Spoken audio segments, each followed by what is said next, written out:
1, 2, 3, 4. Jó estét kívánok! Szeretettel köszöntök mindenkit, itt vagyok. Ebbe az irányba, ha fordultok. Igen, köszönöm. So if you can turn into this direction, I really would like to warmly welcome you all. Azért beszélek angolul, és egy kicsit hezitálok, hogy milyen nyelven folytassam, mert vannak nemzetközi vendégeink is, és eleve egy nemzetközi produkcióra érkezett el mindenki. So I am a little bit confused in the situation that I should talk also in English, because luckily we have guests who are also talking in English. Baj-e, hogyha angolul folytatom, teszem fel a magyaroknak a kérdést. Tegye fel a kezét az, akinek gond az angol nyelv. Aha, nagyon jó, pont közel álltuk egymáshoz. Tegye fel a kezét az, akinek nagyon könnyű az angol nyelv. De szuper. Megkérhetek valakit közületek, hogy ott azt a kis kört segítse meg egy ilyen sugdosós fordítással. We are talking about the translation situation. So we can continue in English, and who doesn't speak English, they will get a whispering translation in the corner. Tehát még egyszer szeretettel köszöntök mindenkit. I'm warmly welcome everyone. My name is Márta Lajti. I am the artistic vice president, very official, of L1 Association, which is an artist collective. Tonight is a very special night for us. On one hand, L1 Association in general never had the chance to present works here on Trafó stage. Like single artists, probably it happened, but not as L1 Association. And it's also an exception because usually this L1 evenings is dedicated for the L1 members' works to show them to the public. And usually it is like short works together, like a showcase program. And now we have a totally different structure. That's why we call this evening L1-eve's Extra. If anybody has a better title, please let me know. we thought that maybe this describes a little bit the situation. And now in this case it means what all of you already read, that we are hosting a company who luckily could find support through Perform Europe program, which is a European Union funded program. And without this, financially, for sure, we would have not been able to have them here. And luckily, Trafó was open enough that even though they closed their theater year just at the end of May, they helped us to find the right technical support for this work, which is touring now in Europe. We are almost the last station. They were very happy to be here in Budapest. And I also have to mention that we had different further partners by hosting them. One partner, the Romanian Culture Institute in Budapest, who really helped us to brainstorm how to announce this event. So thank you for this support. Also, I would like to express that the Canadian Embassy in Budapest was also helping us with the promotion of this event. So also thank you for thinking on us and on the artists. Because it is also important to mention that Vanessa Goodman, who is the other choreographer, she is based in Vancouver in Canada. And originally this piece, what you will see now, was a duet of the Romanian and the Canadian choreographers. And of course, like always traveling here and there is not so, sustainable. This is the magic word. So after a while they decided to have a team mainly from Romania, and they applied for this Perform Europe grant. I really hope I didn't miss anybody, but I also have to mention that part of this application, which we started to put together in the last year, the beginning of last year. So you can imagine that after a year-long planning and thinking about this, it is a big night for us that it will be realized finally. It's also important that part of the application is how to open up a performance, especially a dance performance, mainly for the neurodiverse audience. And because of this, we also had to learn what to offer to them. And in this research, not just the partners of the official partnership, but also the Hungarian partners who we managed to find here in Hungary, they helped us a lot to understand more what we can do. I know it's not all what we can do, but we are also in this learning process, so I would like to thank them who replied to our call and who was here or who is still here with us and who supported us also with promoting and just getting in discussion about this topic. Last but not least, I would like to thank to my colleague who is at the door and waiting for my last moment, Flora Veres, who is also, yes, you can turn that direction, wave to the people, thank you very much. She was the one who took the responsibility with the whole project management of this event, and it was really a challenging work, so thank you, Flora, also on this place. Maybe just one more thing, and you can check with the artists if they are ready. While I am finishing my speech, is there any question now? Or we are just waiting for the moment to enter? Okay, that's good. And the other thing what I would also like to mention, whoever is open for sharing their opinion after the show, Balázs, who is holding the camera now, we have a long-term cooperation by documenting whatever we do. He and me, we will be here outside, and please just come to us. We would love to make some interviews, short ones, where you can express what you have seen, what you have heard, or what you felt. And this will be a documentation for the artists. So thank you very much, enjoy the evening, and see you soon. Sziasztok, hello, welcome. Thank you for offering your point of view. First of all, I would like to ask you if you are okay that we document this small interview for the company, which they will use for documentation and application processes. Is it okay for you? Of course, yeah. Thank you. Happily. Can you just introduce yourself just quickly, what you think would be nice to share? Mm-hmm. Okay. Well, we're here because we're friends from a so-called art collective called ParArt Collective, and we together and the third lady are editing a radio program on Tilos Radio, which is an independent radio station about diversity and art. So we're kind of here as experts. Of course. Experts and curious individuals. Besides our interest, you found me because I manage a foundation, a non-profit organization that deals and helps and supports neurodivergent people.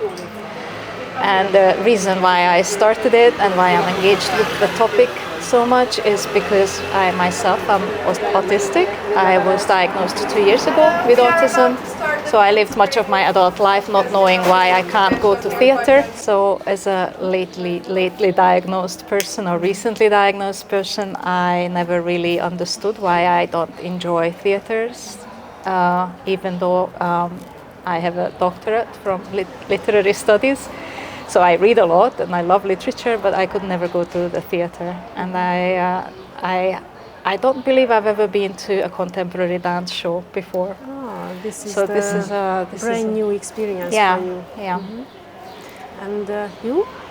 I'm a social worker and a scholar, and I'm here because she invited me and because of what she told already, because of our radio show and our collective. I don't have a diagnosis yet. I don't know. I am on the waiting list now. Yeah. I think that's all. And what is the real connection between you two? Is the radio broadcast what you together hosts. How long have you been working on it? We started 4 years ago.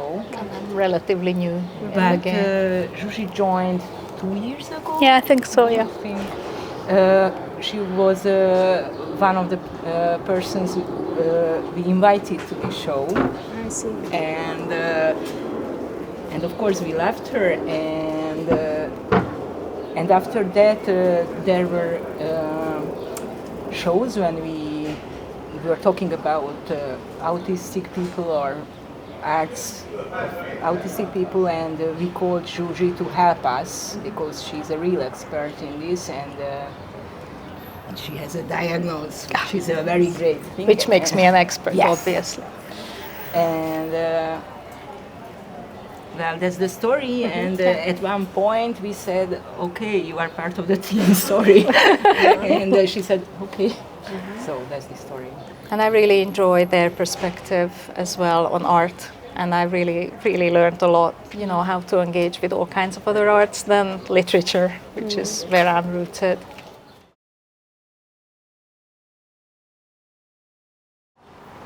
For me, it was very interesting because as a social worker, I am teaching this kind of stuff, but I have never been As a participant. as a participant. And but in Hungary, I know there are maybe some kind of some things like this, but I know audio narration and things like this, and this is very new for me, and I enjoyed it very much. Oh, nice. For real, and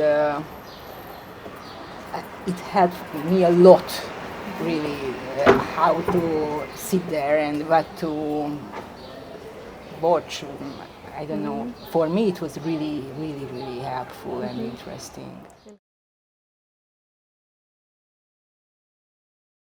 Zsuzsi asked the question, which was, should I watch for the emotions? Should I watch the faces?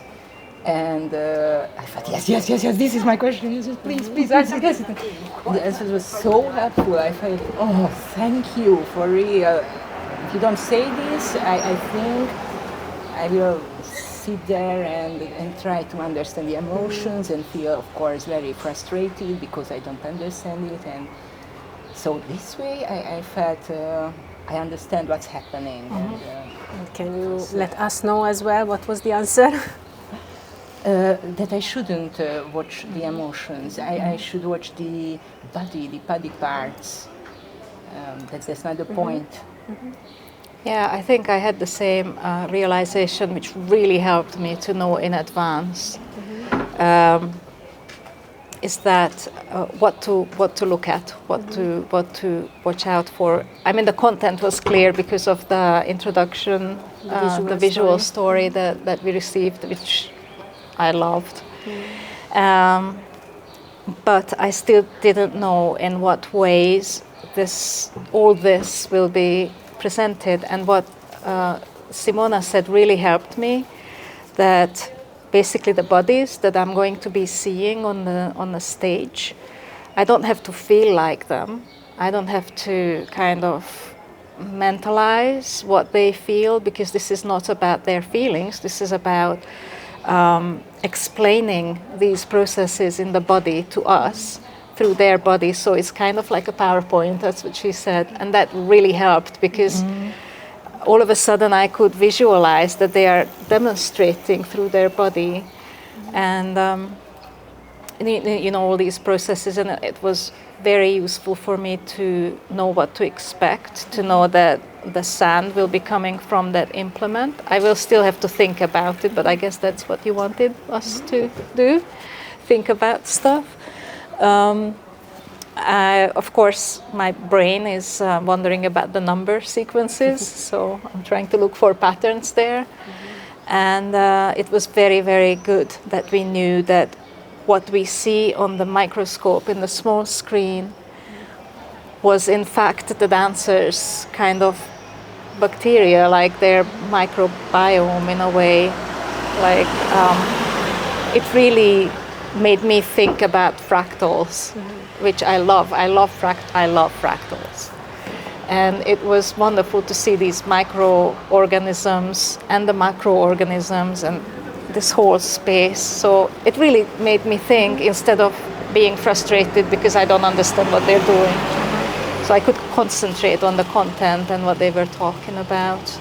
And the subtitles really helped. That's what I wanted Really, to say. really helpful. It was interesting for me because I knew that the subtitles are not for me, it's for the people with hearing disabilities, but it was very helpful. Very I watch films with subtitles. Yeah, me too. I need But them. when I can't recognize a voice, it's like when I can't recognize an emotion for me, and it is so helpful. It is like the insects and Yeah. for real, yeah, Yes. it's like the insects. But if someone asks me what is this voice, I have no idea. The insects. It's good to know it's the insects. So it was interesting also and very helpful. For me, only the chairs. I just hate chairs, but I think to it's sit my in a chair. problem. I see. I hate chairs. And That's all. how would you recommend to perform this piece without the chairs? I don't know. I love to sit on the floor. I can't sit on the floor, so Yeah. that's I mean, I can, but then you need a crane to lift me. Someone. For me, what was very, I startled. I jumped a little when we were all in this room-like thing, talking with the Simonas and Luisa, and we were kind of there in this little space, and then she opened the door and there were like 1 million people out there. And I was just like, oh! That was,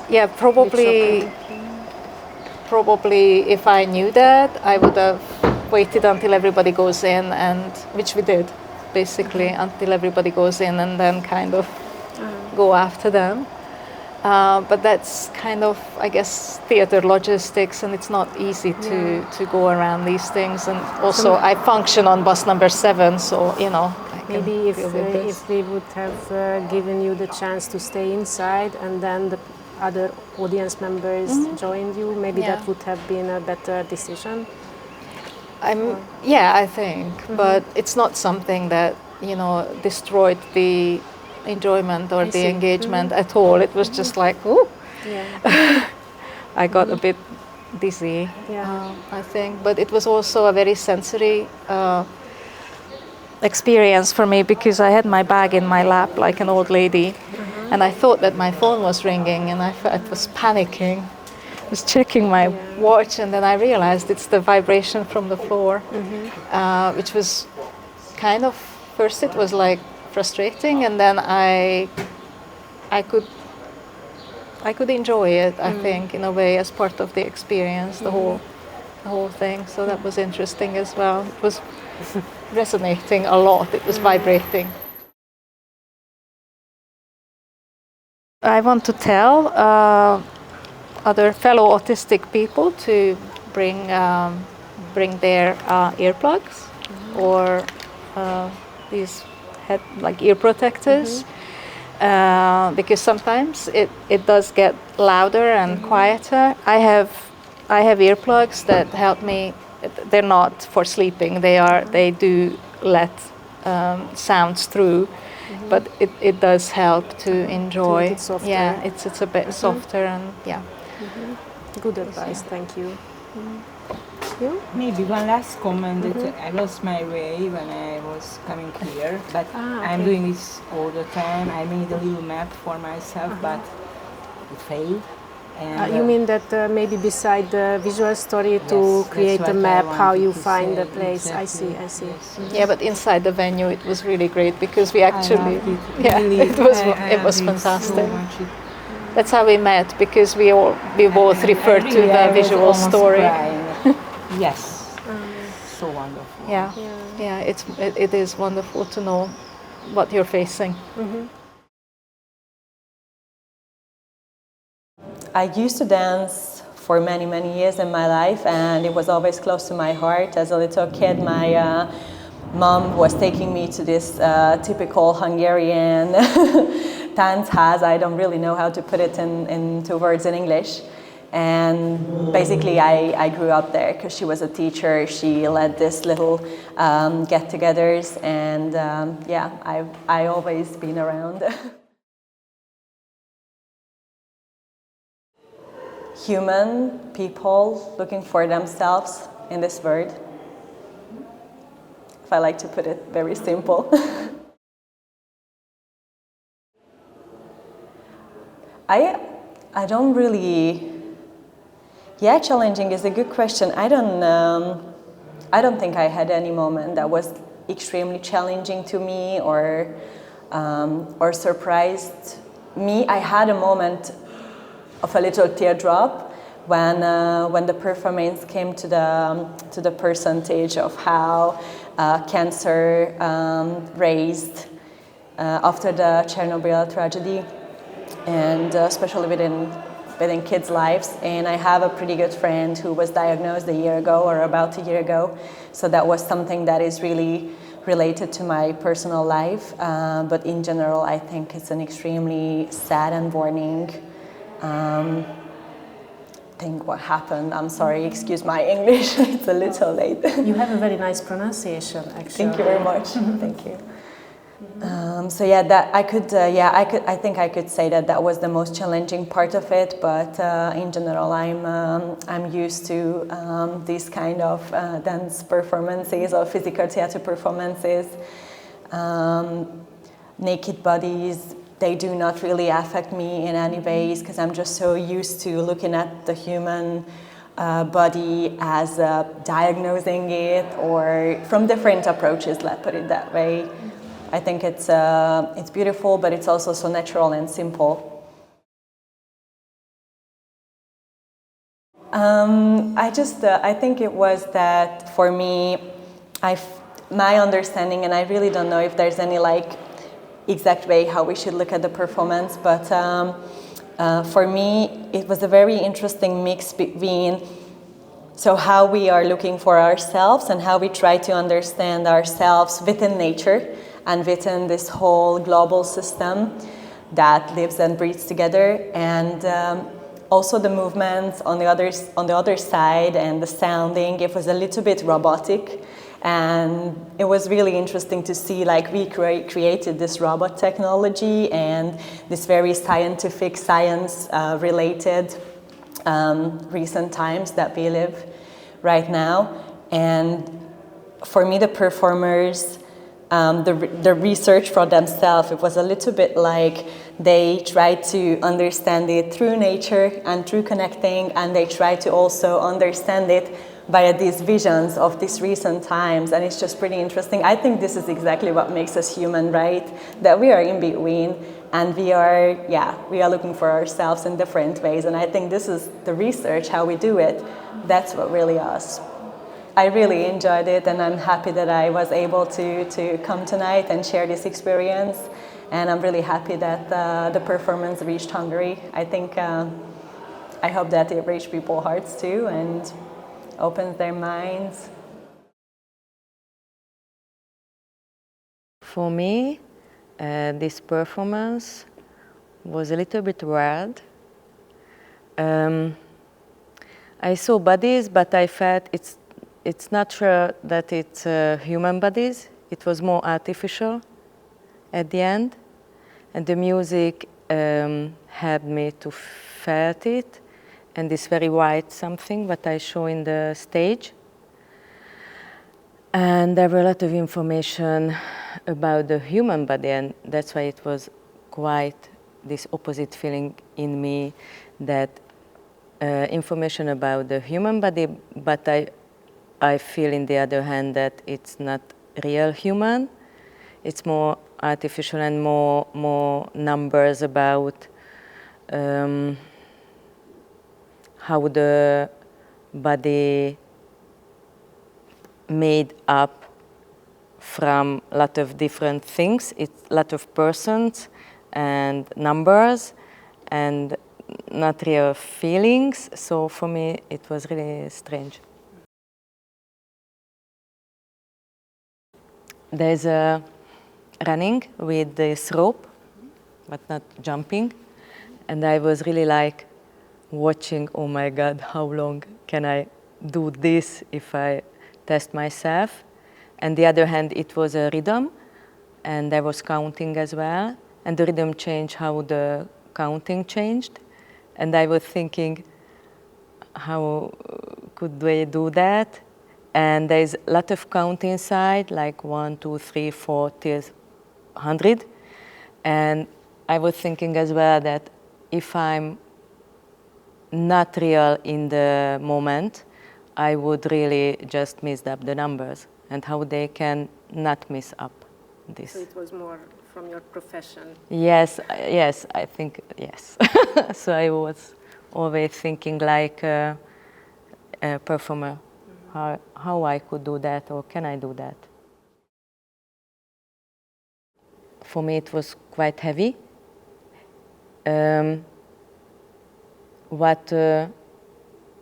What I feel that, so maybe the text is not heavy, the movement not too heavy, but everything is together.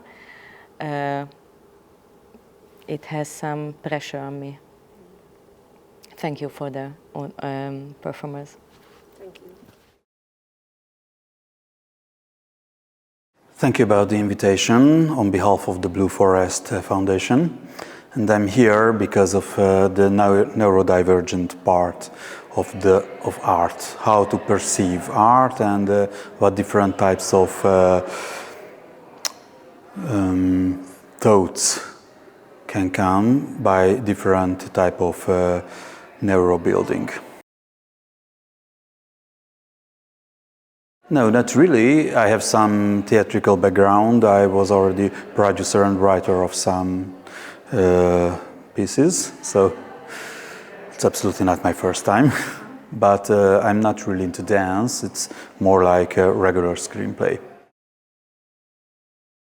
For the the most interesting part is the difference between regular theatrical pieces and dancing pieces, because normally I expect to start from somewhere to reach a certain goal and understanding, but the real meaning of it is being on the road, being in the experience, not reaching the end of it. So it's only the part where we stop. And here at this dance, it was totally different because it was like an infotainment system. We got information, very interesting and useful information, and it was performed by dance, and it was really fascinating to see how body language can emphasize on the information itself. So I enjoyed it very much, but it was an interesting thought during the show that maybe if it would be a regular dance performance, absolutely regular, would the audience listen to it? Would the audience concentrate on the dancers, or just have the pieces of information and that's all? What do you mean regular dance performance? Well, I'm regular dance performers like a ballet or something, but mostly in dresses. Yes, and I understood the message that bacteria is itself a shield. There are clothes, but it was very important that at the beginning we got some heads up about the story, and without that it would be very difficult to understand. It was special. I felt myself special, and it really helped me to understand what it is all about. Because as a neurodivergent myself, I'm autistic. If I don't have all the pieces of the information, I have to find out. I try to find the system in it, but this was all not about the system, it was about the experience. And while I'm in the experience, but I don't understand, a lot of energy, living in it consumes a lot of energy. And it was a lot more enjoyable that from the beginning I understood what's happening. And I didn't have to find out. I know art is somehow, it's something where the audience have to make the understanding of it all. But for me, if I have the basic understanding, it's like a flower which starts to bloom in my mind. Well, one interesting thing, we were invited to share our experiences as neurodivergent people, and from different aspects. For example, for a sensory person, it was very easy to follow the movements because there were only 2 dancers, and it helped a lot. But the music was sometimes overwhelming, and it's a different one because very sensory people can have a meltdown during this process. So it's not really for neurodivergent people. At the end, there was the rhythmic part when they used the rope and they jumped together. That was very calming and very safe. But before that, a lot of places when music was, the voices were too loud or maybe a bit cacophonic, so it was random, and the classical neurodivergent mind has their own rhythm. And when we are out of that rhythm, it can be disturbing, and this can cause some kind of problems or meltdown or just flee. I don't think that there is a need of change on that, but if I would suggest some point for development, it would be exactly what I told before, that sharing the system, the thoughts, what it is about before the show, it helps a lot. It really helps a lot. Yeah, that's a good question. Well, for me, I saw repetition in oblivion, you know, when you don't, when you see something but then you don't want to see it. And it was really into your face for me. And of course, these are these facts that are kind of pronounced all the time. But then, of course, you don't really want to see them. And when we see them just spread out like this, as quantities, really, and with the human body, yeah, it was really strong for me. I still think I need a couple of days to shimmer it down and then to understand. But yeah, I see beauty in suffering and in monotony, or monotony, something like that. Yes, monotonity, yes. Everybody has their own perspective, or what do they want to create, and to be honest, who am I to say, like, this is, you know, it's their concept and I'm just there to embrace. It's not about, no, I didn't really have a lack of feeling, to be honest. Maybe towards the end I was a bit like surprised that, oh, this is the finish, but in the end I thought like, yes, of course, I mean, it continues all this jumping, and so there is one way to cut, but nah, actually, no, that wasn't even weird, to be honest, now that I'm thinking about it. I think this contorted body for me was very interesting to see, and also the breathing out from the stomach was very interesting, that you can hold this for an hour. That was for me like, wow. And then also visually, I think this huge pyramid of salt was really interesting as well. Yeah.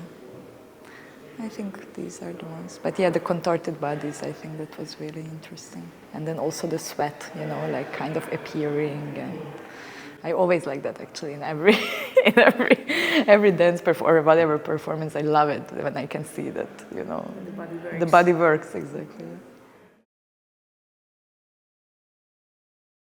I think it's that the body is always capable, you know. I mean, that's what I always see, but especially tonight, I think, or at least for me, the emphasis was on that you can do and you can do and you can do, and it's an endless thing, just like the salt, you know, like rushing down.